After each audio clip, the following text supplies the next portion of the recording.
Welcome, dear friends. This is a video to give you some idea of the story of Florissa the fish and where it is sourced, where it came from. And before I do that, I just want to take a few minutes to tell you how I got into these stories, because that is the most miraculous story of all.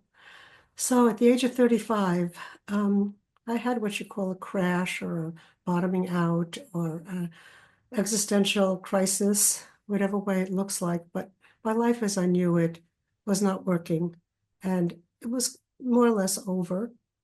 And at that moment, I met a spiritual teacher. I had no background in spirituality. I didn't know that you were there to meet spiritual teachers, but that is what happened.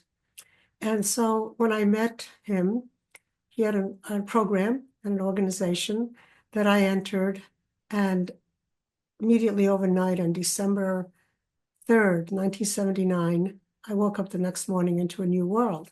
And then he asked me to start a clay class. I am and was a ceramic artist.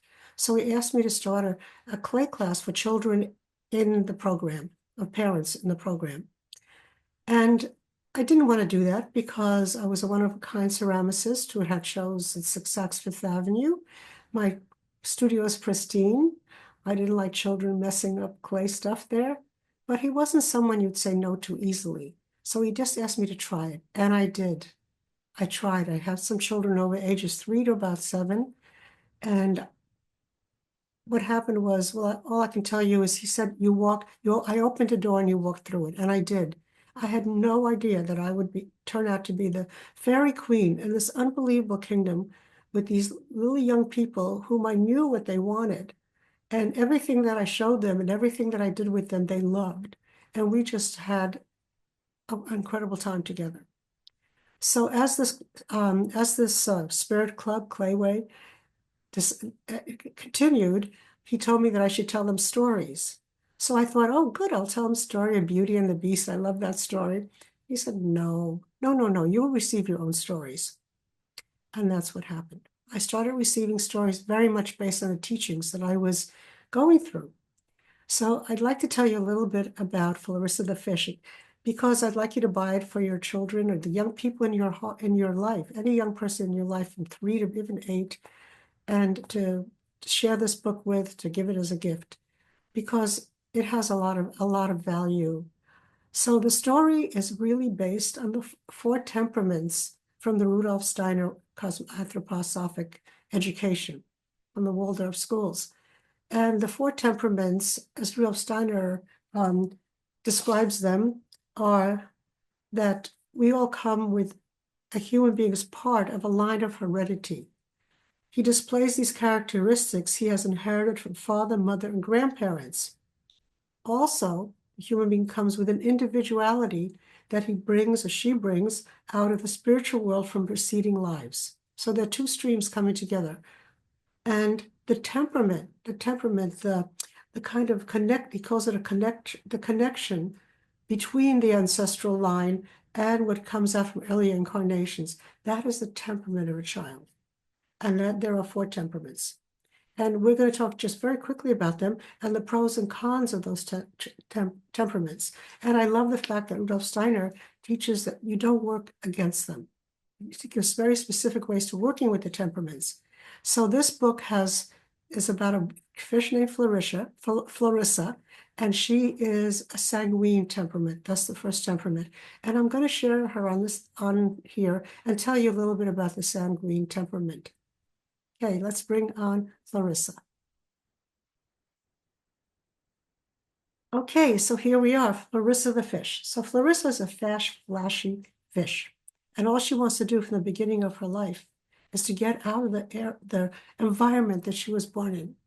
So she's the sanguine character. Sanguine children walk on the tips of their toes when they start walking. They go from one thing to another. One thing to another, they don't have much focus. They're very charming, they're very light. When they grow up, they're usually thin people who are tall, have sparkling in their eyes. You find them doing many, many different things and creating a lot and moving from one thing to another. They're fun to be with, they're exciting.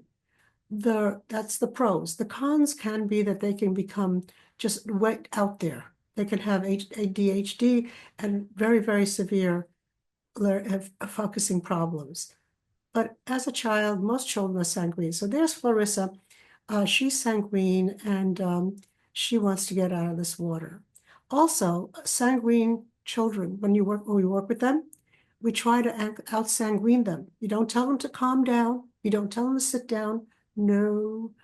So if I have a child in my spirit club clay studio, and there's a sanguine child, I say to her, honey, would you please go over there and get me that brush over there? And she starts running to get there. I go, wait, before you get that, can you go over and get the paper towel on the rack? We're gonna need the paper towel. She goes there and I go, wait a minute. I'm sorry, before you get those two, can you also go get the sponge in the corner there? We're gonna need that.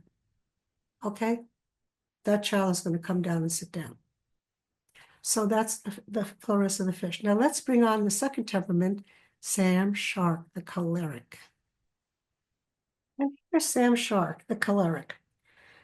Now, Sam Shark, the choleric child, usually you see them walking very hard on their feet. You can hear them stomping on their feet. They're very ego-based. In history, Napoleon, some of them are kind of small, but very powerful. Napoleon is a choleric kind of look. But basically, they are somebody, a temperament that is based in direction and leadership and force of will and always being right and very goal-oriented. So in a class with a choleric, a child like that, you'd have to really gain their respect. They need respect, and also as adults also. And so to work with a choleric, you have to become an expert in something and don't show a lot of weakness. The pro is that they become great leaders and move a lot of things. The con is that they can become a bully. They can become really aggressively a bully and very unhinged. So that is the choleric. Okay, so let's bring in the phlegmatic. Okay, and here is Fanny Flounder, and she's the phlegmatic. So phlegmatic children are very based in their body and comfort. People may think they're lazy, but they're not. They're just very comfortable in their body. They want to be comfortable. That's why we had Fanny. Flounders at the bottom of the ocean, they like to lie down. Okay, so that phlegmatic, a lot of body comfort and relaxation is important to them. The positive thing about phlegmatic, especially when they get to be adults, is that they're very calm in a crisis. How wonderful is that? They're not people who are going to give direction, but when something occurs, they can stay with it. They don't have to become a problem and have a severe reaction. And so, the bad thing is that they can become very lazy, overindulge in food, and try to zone out. Now, a child who's a phlegmatic, Rudolf Steiner says, put them with other phlegmatics. Don't go sit them with sanguine and choleric children. Put all the phlegmatic children together, then they will bore each other to death. And that what they say makes a phlegmatic come out of their comfort. Okay, now as I'm saying all this, I want to tell you, when you tell the story about Florissa the fish, each of these people is going to give her some advice as to what she wants to do, what she should do to get out of the water, what their orientation is. So we get to hear all the mind kind of sets of these different types. And each child, as you tell the story, the children actually listen to it and feel he says, their inside temperament and are able to see something about that. So let's bring in Barney Bluefish. Barney Bluefish. So here is Barney Bluefish, the melancholic. And the melancholic temperament is based on suffering. And it's based on a kind of a sadness.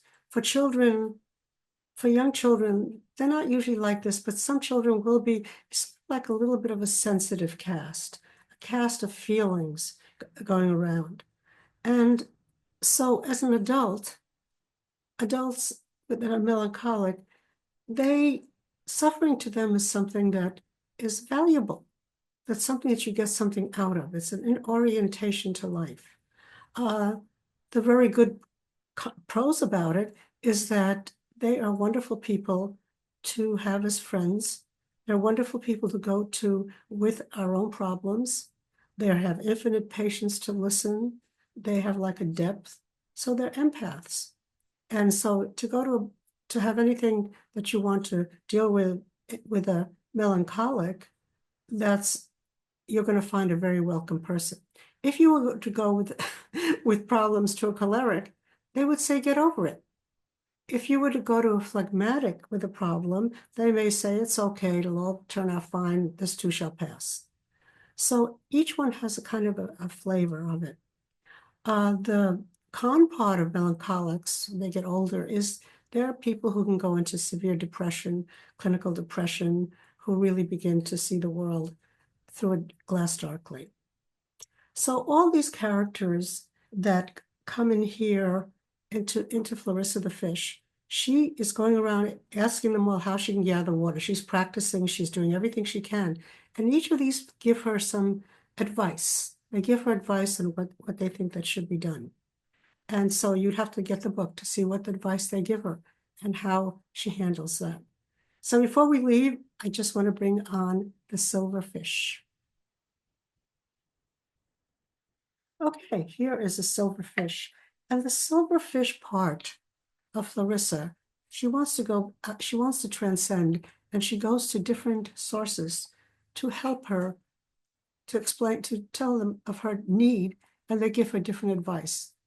And finally, and she practices a lot. And finally, she meets the silverfish with blue sparkling eyes. And I won't tell you what happens then, because you have to buy the book, because it's called Florissa the Fish, The Wings of Love. So I hope you go on Amazon, and when you tell the children the story, you will realize that you're telling them a lot more. And even how you got your wings of love. Just add that to it. How did you get your wings of love? What were the directions that were given to you? So thank you, and I hope you have a really wonderful holiday.